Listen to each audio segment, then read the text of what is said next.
What if America is currently walking into a war that it has, for all intents and purposes, already lost? Well, today we're going to break down a pretty startling prediction from a game theory expert who claims he knows exactly how, when, and why the United States is going to be defeated.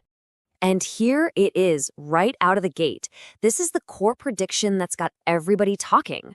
A figure known as Professor Sine is claiming that by 2026, the United States will lose a war to Iran. That's a shocking forecast, to say the least, especially when you think about the 4 decades of sanctions involved. And that's really the big question, isn't it? I mean, how could the most powerful military in the history of the world possibly lose to a nation it's had under heavy sanctions for decades? That's what this whole explainer is about, laying out the answer according to the source material. So you're probably wondering, who is this guy making these wild claims? Well, the theory is attributed to Professor Sine.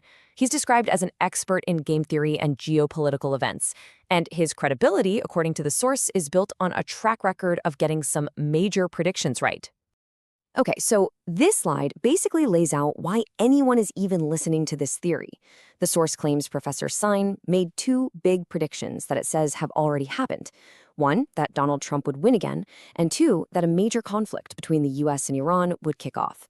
So, based on that supposed track record, the source is now highlighting his 3rd and, by far, most shocking prediction. America will lose this war. Now, here's where the theory gets really interesting. It argues this war isn't going to be won with tanks and fighter jets. No, this is all about a long-term economic strategy. Let's dig into how this supposed 20-year plan works. The source argues this conflict didn't just pop up out of nowhere. Instead, it's being presented as the final move in a really meticulously planned 20-year strategy by Iran. Within its regime, it's apparently seen as the final war against its biggest adversary. A key part of this whole strategy is to avoid a direct head-to-head fight. The theory is that Iran uses this huge network of proxy forces, groups like the Houthis, Hezbollah, and others, to do its bidding and put constant pressure on the US and its allies all over the region. And this right here, this shows you the real target. It's not about winning battles, it's about winning an economic war. The strategy described is to attack America's allies in the Gulf. We're talking Saudi Arabia, the UAE, and hit them where it hurts, their energy and water infrastructure. The goal is to wreck their economies, which is meant to start a domino effect that ultimately crashes the US economy. And to really drive home just how vulnerable these countries are, the source claims that a whopping 90% of their food and grain comes in on ships through sea lanes, like the Strait of Hormuz, lanes that Iran and its proxies can easily disrupt. If you cut off those supply lines, you threaten their entire existence. And this brings us to the absolute core of the entire theory, America's supposed Achilles heel, the petrodollar system. It's a totally fair question, right? How does some trouble in the Persian Gulf lead to a complete economic meltdown for the United States? Well, the answer, according to this theory, is all about how global oil money moves around. So the key thing to get here is the petrodollar. In a nutshell, all around the world, oil is bought and sold using US dollars.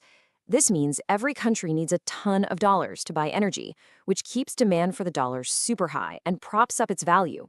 The theory claims this creates a kind of cycle. Gulf states sell their oil for US dollars, and then, and this is the crucial part, they take those billions and reinvest them right back into the US economy. We're talking the stock market, real estate, and more recently the artificial intelligence sector. This flow of cash is what's described as the main fuel for the current US AI bubble. Yeah, the source uses some really strong language here, calling the whole system a financial Ponzi scheme. The argument is basically that if the Gulf states stop selling oil, that fire hose of investment money flowing into the US gets turned off, and the whole house of cards comes tumbling down. Okay, so that's the economic side of it. But what about the military? I mean, how could the most advanced fighting force in the history of the world get outmaneuvered? Well, the theory points to a fundamental mismatch in strategy. This slide really breaks it down nicely. The US military is portrayed as being stuck in a Cold War mindset. Building these super expensive, incredibly complex systems designed to fight another superpower. But Iran and its proxies, they're allegedly using 21st century asymmetric warfare. Cheap, simple, mass-produced weapons designed to just bleed a superpower dry financially. So, for instance, the source says that a single one of these Iranian-made Shahad drones costs about $50,000. Okay, just keep that number in your head for a second.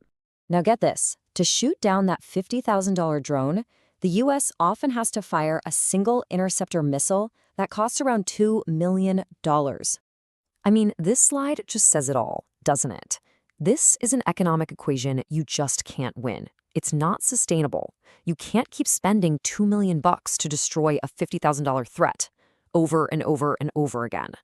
The source argues it's a financial nightmare and that the US is burning through its expensive missile stockpiles at an insane rate. So, if the risks are this high, the theory then has to ask the obvious question: why on earth would a US president get into this war, especially when his own top military commanders were reportedly warning against it? Well, Professor Sin's theory, as it's presented, gives three main reasons. First, simple overconfidence that came from a recent minor military success. Second, the classic motivations of political and financial gain. Think lobbying from allies and alleged personal financial interests. And then there's the third reason, and this is where the theory takes a sharp turn into some really, really wild territory. Okay, so the third reason given is the supposed influence of secret societies. The source claims that these powerful, hidden groups, like certain factions of the Jesuits, the Freemasons, and a group it calls the Sabbatanian Frankists, are the ones really pulling the strings. The theory is that these groups aren't motivated by geopolitics, but that they're all following a shared end-time script that requires a massive, catastrophic war in the Middle East to play out. And all of that brings us to the predicted conclusion of this whole scenario. According to Professor Simful, this is a conflict that's actually designed to have no real winner, only a loser. So we end on this final, really provocative idea from the source material. It suggests that this isn't a traditional war you can win on a battlefield.